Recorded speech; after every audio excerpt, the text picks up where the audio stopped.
చేస్తూ ఉంటారు? మేము వ్యవసాయం చేస్తాను. చంద్రబాబు గారు ప్రవేశపెట్టిన పథకాలు మీకు అందుతూ ఉన్నాయా? అన్నీ అందుతున్నాయి. పరిపాలనకి ఇవాళ తలపండిపోయిన చంద్రబాబు నాయుడే పరిపాలించాలి. చంద్రబాబు నాయుడే గెలిస్తేనే బాగుంటుంది. ఈ విభజన జరిగినాక పనులు మొత్తం కూడా సగంలో ఉండిపోయిన పరిస్థితి.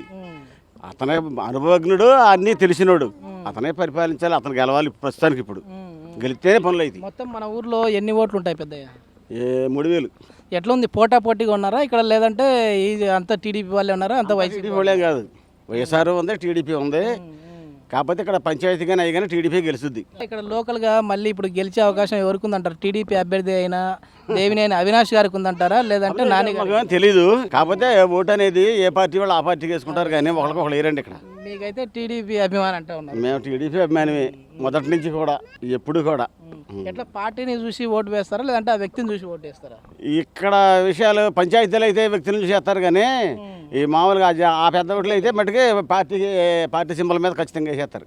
బాబాయ్ నమస్తే. పింఛన్ వస్తుందా? వస్తుంది. ఎంత వస్తుంది? నెల 2000. 2000 వస్తుంది. మధ్యలో ఏమన్నా ఆపుతున్నారా, కరెక్ట్ ఇస్తున్నారా? ఆపుతలా, కరెక్ట్గానే ఇస్తా ఉన్నారు.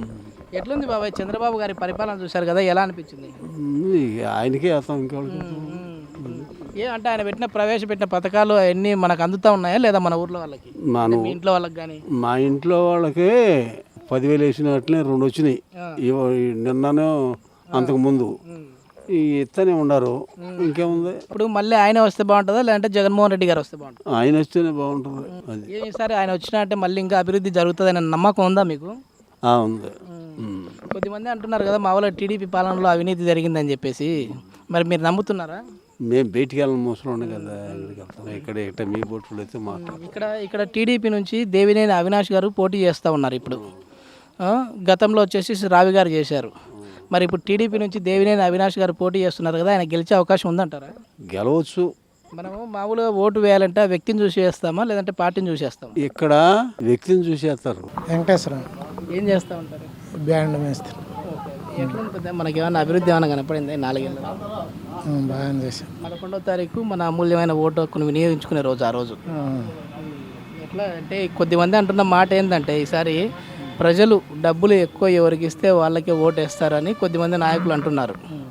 మరి ఎట్లున్నాం? నిజంగానే మన సామాన్య ప్రజలు అట్లే ఉన్నావా? ఎట్లున్నాం? ఏదో మామూలుగా జనరల్గా అనుకుంటాం వరకు, అది ఎవరైతే వాళ్ళకి వేస్తానే ఉంటారట. అంతవరకు డబ్బులు ఎవరు ఎంత ఇచ్చినా మళ్ళీ మనం ఎవరికి అనుకుంటే వాళ్ళకి కానీ ఏదో అనుకుంటా ఉంటారట. చంద్రబాబు గారి పరిపాలన ఎట్లా అనిపించింది పెద్దయ్య? ఆయన ప్రవేశపెట్టిన పథకాలు అందుతూ ఉన్నాయా మీకు? అన్ని మంచిగానే ఉన్నాయి, అన్నీ మంచిగానే ఉన్నాయి. మళ్ళీ రాబోయే రోజుల్లో ఏ ప్రభుత్వం వస్తే బాగుంటుంది? ఆయనే పెద్దోడు కదా, మరి వయసు గల ఆయనే ఉంటే బాగుంటుంది అనుకుంటున్నాను.